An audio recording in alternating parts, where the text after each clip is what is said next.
Hey, what's going on, everybody? Welcome to day 22 of the 31 Days of Horror. DBougie86 here again, guys. That's right. Today I got a exploitation type film for you guys. Of course, this one was also put out by Something Weird Video, and that goes by the title of She Freak. This film is directed by Byron Mabe, who also directed films like A Smell of Honey, Shrill of... what's it called? Yeah, it's The Smell of Honey. It's that great film where you like, I may be a bitch, but I'll never be a butch. And yeah, if you ever see the Something Weird, like, intro, that's the film that's from. He also directed The Bushwhacker, The Defilers, a lot of different types of exploitation films, mostly like nudist and like other types of films like that. But overall, fucking interesting film career, and this is probably his most like non like standard like type of story for a film, and it has an interesting cast. I'll get more into that later.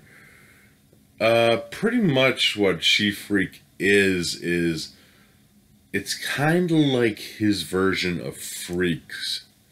It's kind of like an updated, like late 60s version of Freaks with a more of exploitation type vibe, and it kind of has a different story, but it's pretty much the same basis idea.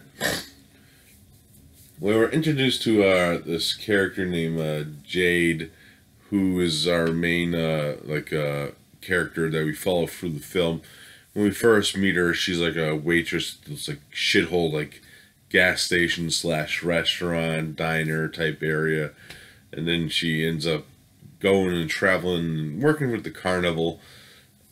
And this is where she ends up exposing herself to a few men. First off, she ends up cohorting with the owner of the freak show, Mr. St. John, who's actually played by Bill McKinley, who, if you don't know who that is, he's from like Deliverance. He was actually the main hillbilly that tells Ned Beatty to squeal like a pig, and he's the bad guy in The Outlaw Josie Wales. He's actually in a bunch of Clint Eastwood movies, Bill McKinney. He was also in The Green Mile. He was the guy who flipped the switch in the electrocution chamber. And he's in numerous movies. He's a great character actor for any type of exploitation / film in general. And it was cool to see him in this.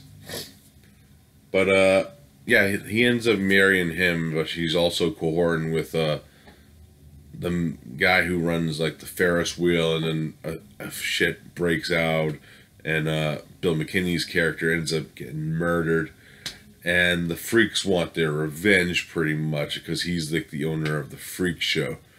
And it's a good contrast of what's going to happen, because when Jake actually starts looking through the fucking carnival in the beginning of the film before she gets involved, she's like, I hate those freaks, to like her friend Moon, who's like the local stripper at the stripper like attraction.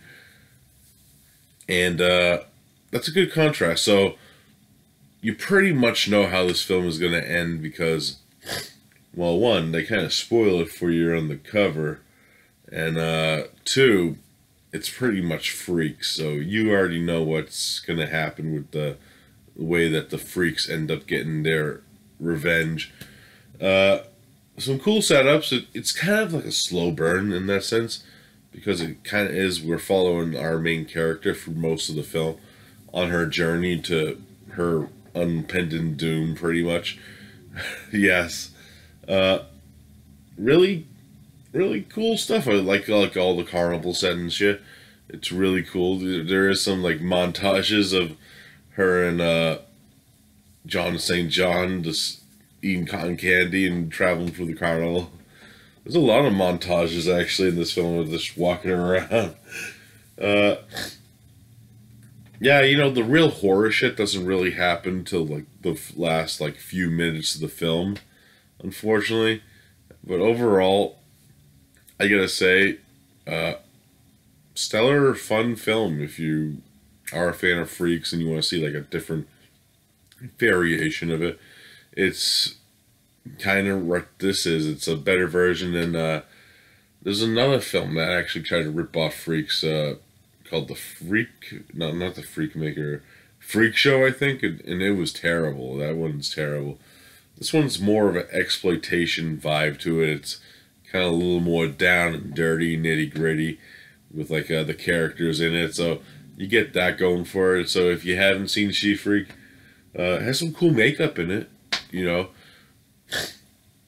if I had to rate it, I'll probably give it like a solid like 6.5 to 7 out of 10. That's all I could probably give it for what it is, because there is a lot of slow parts in it, but it kept me intrigued enough, and it had some weird fucking music in it. I'll admit that. Like during those montage scenes, I'm like, what the fuck is this music?